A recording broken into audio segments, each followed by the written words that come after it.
Que hola, how's everybody doing? ¿Cómo están? Acuérdense, están en Miami, no speak Spanish, don't talking to me, en Miami, ¿ok? Ok, esta es una playa de una semana muy especial, muy grande para ti.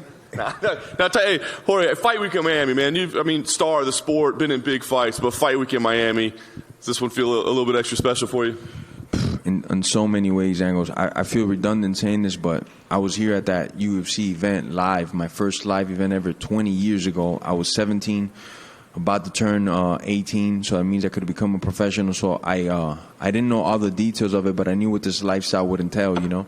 And I was at the event, the nostalgia of seeing all these fighters I've been fucking dissecting and studying since I'm 11, 12 years old, because that's when the sport caught a hold of me and consumed me. So it took a while, and then after that left all that euphoria, and I was able to like analyze what was happening and the speed and the techniques and the movement and the endurance. I looked over to my boy and I said, man, not only can I do this, but I'll bring the show eventually one day here. That eventually took 20 years, so it took me a little bit, but we're here. And a month after that UFC coming here to Miami, I literally turned professional, had my first bout. 50-something fights later, and 20 years, I'm still here, you know. So I can't totally describe what it feels like, but at the same time, I can't let that get to my head because it's just another fight, you know. When I went into Korea and I got in a plane and I went to a hotel and I fought, it was the same thing that I'm going to do now. If I let myself get ahead of myself and start thinking all this other stuff, things, you know, might not go as well. So I just got to stay cold, calculated, and violent.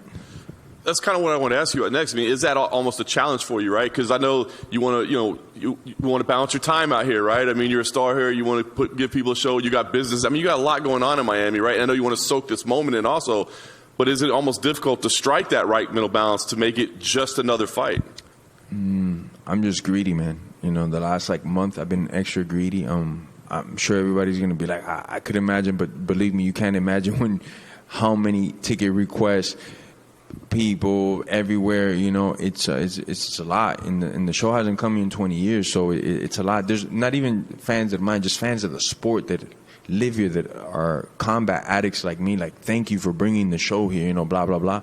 So it's a lot, but at the same time, I'm just selfish right now. It's just I got to fight, and that's it, you know. Whether it was in England, Russia, South Korea, it's a fight, you know, and that's what I'm there to do. As far as what Gilbert presents in the cage, we know what his game is. I guess where do you rank him in terms of the dangers that he presents to you, and how challenging is this matchup for you? Definitely a beast on the ground. He's not the best at getting the fight to the ground, and definitely hits hard and throws with bad intentions, but he's not the best at setting it up. He's not the best at making traps, at playing with the distance, at really jotting down at that distance. So I would rank him dangerous in both the stand-up and the ground, but also at the same time a very fitting style for myself, you know. Nice.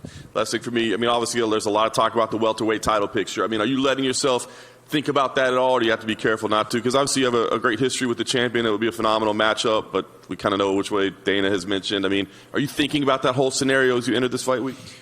I never underestimate anybody that has 2 hands and 2 feet, but I don't stop thinking about also that after this fight, I'm going to England. I'm going to use that belt to beat it over Leon's head and then come back to this great country and defend that belt. So it's not something that I don't think of. It's in the back of my mind, definitely. But first is Gilbert. Eliminate him in an impressive fashion, and there'll be talk of nobody else fighting for nothing else but me, you know. Last I checked, UFC's a pay-per-view selling business. Bitch-ass Colby ain't never broke 300,000 pay-per-views in his life except when he fought me. Leon's not a pay-per-view draw. All of a sudden, they're just putting on events to put him on? I don't think so, you know. So as long as I do my job Saturday, everything else will fall into place. Jorge, you're a promoter now, so were you kind of surprised as a promoter that Dana was so adamant Colby's getting the next shot before this fight had even played out? Because he could say, well, we'll have to see, and then that builds this fight even more. I think they're just setting the pedestal way higher for me, man. They just want me to do some epic-ass game-bred Miami shit, you know, on Gilbert's face, and then that's it, you know. The tidal wave of that night is going to foreshadow anything else that I think is going on. You know, obviously I'm going to be rooting and advocating for myself over everybody, especially this fucking cop-culling, cupcake-eating ass bitch, but, you know, that's whatever. It's kind of a weird one, right? Because here we are, we're talking about, hey, spectacular knockout, title shot. But then you said yourself on the Countdown show that, hey, if you can't beat Gilbert, that might sort of show where you are in the sport currently. So would you consider this a crossroads fight, or would you consider this a stakes are high fight? What are you looking at this fight as? It's not no diss on Gilbert or nothing. I just feel like throughout my whole career I would always match up very well with him, and at any point in my career I could beat this guy. Stylistic, of course, and I am coming off 3 losses. One of those losses had rather interesting circumstances. I took a fight in 6-day notice. I flew all the way to Abu Dhabi. I lost 20 pounds. And I'm not taking that away from Usman because he still beat me and he still had to prepare for me in just 6 days. So it's not that I don't take that one into credit, but it's also like those were interesting circumstances. And then I suffered 2 more losses after that. So if I suffer a 4th, it's a lot of evaluation has to take place. So I'm not going in there thinking this is my last fight. But, with the emotions running and all this and that and 4 losses in a row, I've also been in the sport 20 years. I got 50-something fights. I got more knockouts than these guys got fights. You could go look at my record. I think I got like 17 knockouts right now. A lot of these guys are barely reaching 12, 13 fights, and they're in the UFC in the top 5. So it's a rather long journey, and my body doesn't have a lot of wear and tear on it. Whether I get on the microphone and talk about it like these other bitches do, and this is hurting in my knees, this, that. I got the same injuries. It's just I'm a man. I'm going to keep it to myself. And plus, I'm not going to expose it to the world for the world to know what's wrong or right, I just feel that I just got to go out there and do my job Saturday. You're curious what your take is on Kamaru Usman and where he's at. And by the way, to rephrase Morgan, I currently got 3 felonies because this bitch Colby says I gave him a brain injury. So how the fuck is he gonna fight for any title? Is what I want to know. Like how could you? The UFC's gonna get sued if that guy goes in there and something like that happens, right? Because supposedly, allegedly, because I didn't do shit. He says I gave him a brain injury. I didn't do shit though. I wanted to ask you about that. There was a lot of allegeds about that day. Allegedly, you were wearing a COVID mask. Is that true? Everybody knows I don't wear no COVID mask. So there we go. That's bullshit right there, bro. Allegedly, it couldn't have happened. Allegedly this, allegedly that. Right here. Do you think it would be wise if Colby went to the fights on Saturday? Of course, man. He's a attention-seeking ass whore. He's going to be there. He's going to, from 100 feet away and 20 security guards, he's going to be saying all types of crazy shit that he's the king of this and that. But he's only the king of calling cops and sucking cock, so, Well, we asked him if he would be there when he was giving an interview in London. He said, maybe I won't be there. So do you even think he would be allowed to enter the arena? I don't give a flying fuck. All I know is that he has a restraining order on me. I have to stay 100 feet from this individual. Still, I don't even know why, why he would put such a thing on me, because I'm like the coolest guy, So I'm like, my mind is still blown of why he has a restraining order on me. And then he's claiming he's the king of I don't know what, but whatever. It's been the first time we've got to speak to you since Game Bred Boxing. So as the promoter, how did everything go? Smoothly? Amazing, from top to bottom, amazing. It's the fruition of seeing the card up here in my head, because it all starts up here. Me and my team start dissecting, saying who's gonna fight who, this and that. Then it actually gets materialized into paper, and then these contract bouts get sent out, and then actually the card comes to full fruition where it's live to see, and these fights are taking place.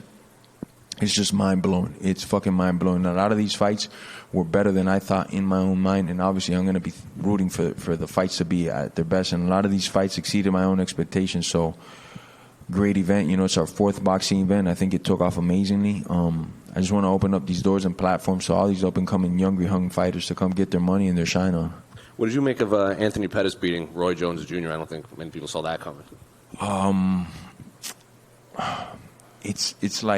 It's tough, I could have called it the Pettis or Roy. I felt like Roy landed some good shots. Pettis was definitely more active and landed some great body shots. It was a tough one to call.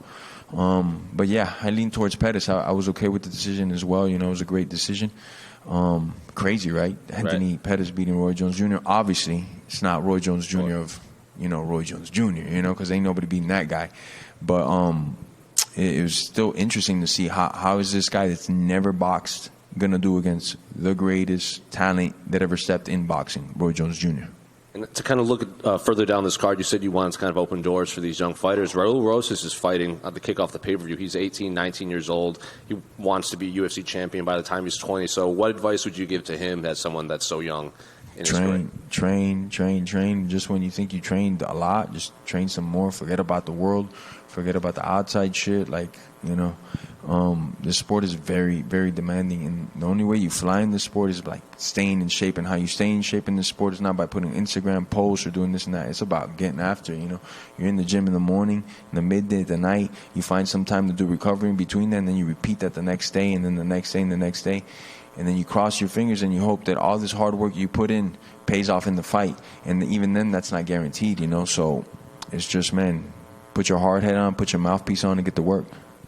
And then this past weekend, it was announced Endeavor bought the majority rights to the WWE. So now WWE and UFC are kind of together. That's a world that you, maybe not WWE, but you had your hand in some professional wrestling. What did you make of that news? I love it. I think it just opens more doors for both, you know. Guys over there like Brock Lesnar type cases, you know. My boy AJ Ferrari, guys like that. And then fighters that maybe are done fighting and they want to go over there and earn a paycheck. Hopefully that it's a smooth avenue and there's no like barricades like, no, you're this and you're this. Hopefully it's just, you know, if it makes sense and it fits, they make it happen. And I love it because fighting is not, it's not the easiest way to earn your living, you know, out of all the jobs in the world. You know, two guys are going to walk in and only one guy's going to win. And the guys that win more often, they'll get a little bit of money, but not guaranteed money either that you're going to be set for life. A lot of these guys, when they're done fighting, they have to pick up jobs. They have to do something else after, whether it be a coach or own a gym or whatever it is that they were doing before fighting. So for them to have that avenue, to now be able to fight, and hopefully the UFC and Endeavor can make it easy for them to transition once they're too old to compete and fighting and go into WWE, the right guys that could make the fit in the right girls. I love it. Final one for me. How do you see the main event playing between Izzy and Alex? Man, I'm a fan of both. I've always liked Izzy's style, man, the way that he moves, the way he fights, the way he carries himself in there. But Pereira's like the Terminator from hell, bro. Like, this guy just doesn't take fucking no for an answer. He has unreal fucking power.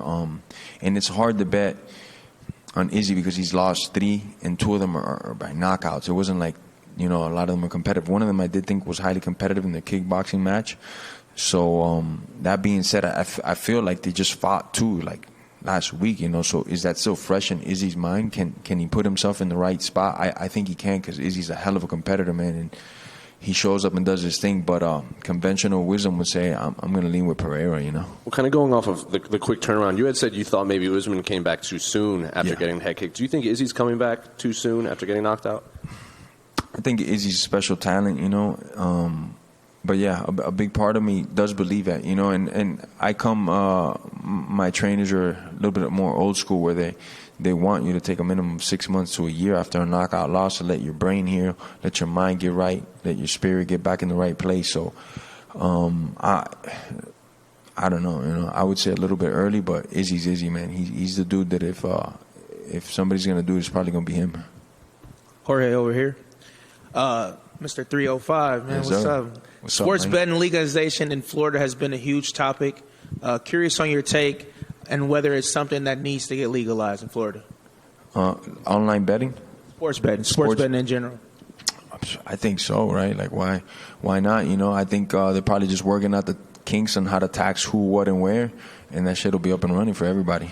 It just makes sense. I mean, it's part of the culture. Facts. Speaking of betting, you're the biggest underdog you've been, and Yes, you're in sir. front of your hometown in Miami. Yes, sir. Do you embrace this opportunity as the underdog? Oh, we're going to clean Vegas out. You know, and by we, I mean all of you, because I can't bet on that, as we all know. But a lot of you motherfuckers are going to clean Vegas out. It won't be the first or the last time I clean Vegas out. I've cleaned them out many fucking times and cashed out. Not me, but individuals. So we're going to clean fucking Vegas's clock right now. And I love to do it, man, because they're the pros and I'm just some Joe, right? So let's do it. And last one. Drake has been known to put some big money bets on you. Have you heard anything about him betting on you again this weekend? I heard he betted his soul. I'm joking, man. I don't know. I have no idea. Drake does put massive bets, man. And I love it that he shows that support and that he would even like broadcast it like, hey, man, my money's on so-and-so, because there's nothing more real than put your money where your mouth is, right? So shout out to Drake for ever believing in me and thinking of me and just the amount of exposure I get from him watching my fight and placing on me. It's crazy, man. Yes, sir. Jorge, back here. A couple questions in Spanish. Do that? Sí, señor. Bueno, estamos aquí en Miami, aquí se habla español. ¿Cómo te sientes? Si tuvieras que describir las sensaciones que tienes en este momento por pelear en Miami, ¿con qué sensación lo describirías? Bipolar sería la primera palabra, mi hermano. Tengo que ser un asesino frío como he sido mi vida entera. Cuando he ido a Japón, cuando he ido a Costa Rica, cuando he peleado en todas las partes del mundo que yo he peleado, no importa quién ha estado enfrente, lo único que importa es la persona que está enfrente mía y las emociones como yo la controlo. Una gran parte de eso es haciendo esto ahora cuando yo peleé el sábado. La otra parte es, tengo que dar un show para la ciudad mía, pero tengo que hacerlo a través de peleando y mantenerme frío como un asesino. O, como te dije, bipolar son las emociones. ¿Cómo esperas que sea ese recibimiento de la arena? ¿Estás emocionado por lo que puede representar la gente? Una arena que te viene prácticamente a apoyar a ti, porque si bien Gilbert también vive aquí en Florida, no se compara el hecho de que te criaste aquí, que saliste de la calle de Hialeah y ahora estás aquí en la arena más importante de la ciudad. No se compara absolutamente en nada. Eso va a ser como 9 años y el 4 de julio combinado con un poco más, la gente va a aprender el cielo. Y yo creo que se van a ver loco, va a ser como una bomba, fue estallada ahí, y eso me va a encantar. Yo voy a coger toda esa energía, la voy a absorber, pero como un caballo, voy a tener mis blinders on y a competir. Ya para terminar, hubo mucha gente que en las redes sociales, sobre todo la comunidad latina, que se vio quizás afectada sentimentalmente cuando dijiste que esta podía ser quizás tu última oportunidad, o que si perdías quizás podías ya call it a quit. ¿Qué le dirías a toda esa gente que en las redes sociales se hizo sentir, que estaba quizás triste, salió esa parte sentimental de la fanaticada, bueno, quizás por creer que puede ser tu última pelea en el UFC? En primero, yo adoro a mi comunidad latina porque ganando o perdiendo es lo que más duro estaban conmigo. Desde el patio fueron los que me encontraron y estaban conmigo y decían, ese es el gallo, los otros sean de Centroamérica, de Sudamérica, del Caribe. La gente que más me ha apoyado y me sigue apoyando, y una gran parte de mi carrera, que yo estoy aquí en Miami mismo en el show es por mi comunidad latina. Me siento como que tengo que hacer mucho para esta pelea, y esto no viene sobre noche ni hace un mes. Esto viene, yo me vengo preparando para este combate nomás 4 o 5 meses para darle todo lo que yo tenga.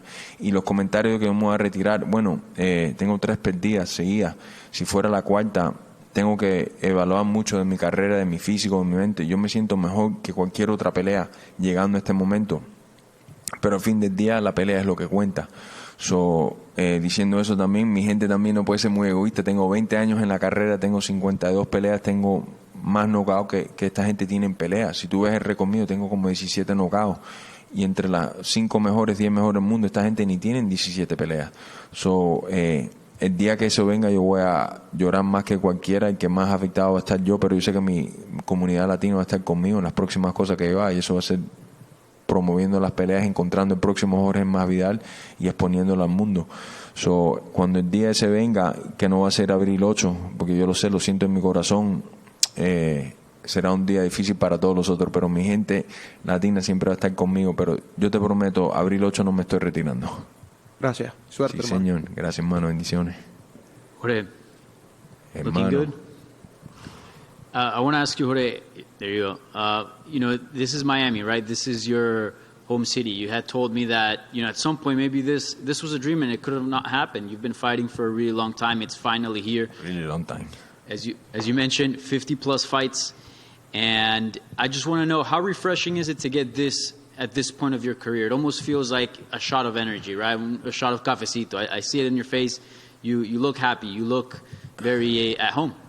As we answered the first question, part of me has been getting ready for this one fight for 20 years, I still remember when I was that young boy, 17, and I want to do this for the rest of my fucking life. I was already competing. I was already an amateur. I already had numerous grappling matches, boxing matches, kickboxing matches, and I was like, this is what I want to do for the rest of my life. I had the backyard fights already. I was like, I know I could do this and at this level. It took 20 years to get ready for this level, and I couldn't be in a better place. I couldn't imagine being in a better place. Truly, I fought in MSG and President Trump was cage side. The Rock was giving me the belt. You know, my favorite action star and my favorite fighter of all time, Roberto Duran, walked out with me. And it was like insane nostalgia. Like the emotions that I had running there were amazing. But I kept all that in check until after the fight. After the fight, I let all that hit me. Before the fight, it was just like, it's another fight, bro. If it's here or if it's in Pluto, it's a fight, right? That's what I signed up for. Boom, let's go. And that's the same thing here. It's very bipolar, my emotions, that I'm keeping myself in check. But at the same time, I'm in Miami, you know? Yeah.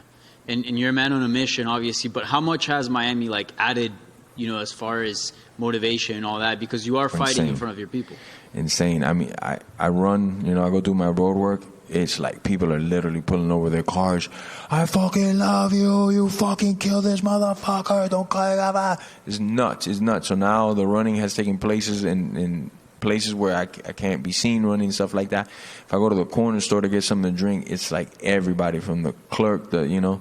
So it's just motivation, you know. On these days that I don't feel like running these miles at night, and it's the last session of the day, I don't want to run, and I run into somebody, and they like start spilling their guts to me. Like, man, I used to weigh. I got like a couple letters that like really touched my heart, but one of them, this individual lost 80 pounds, man.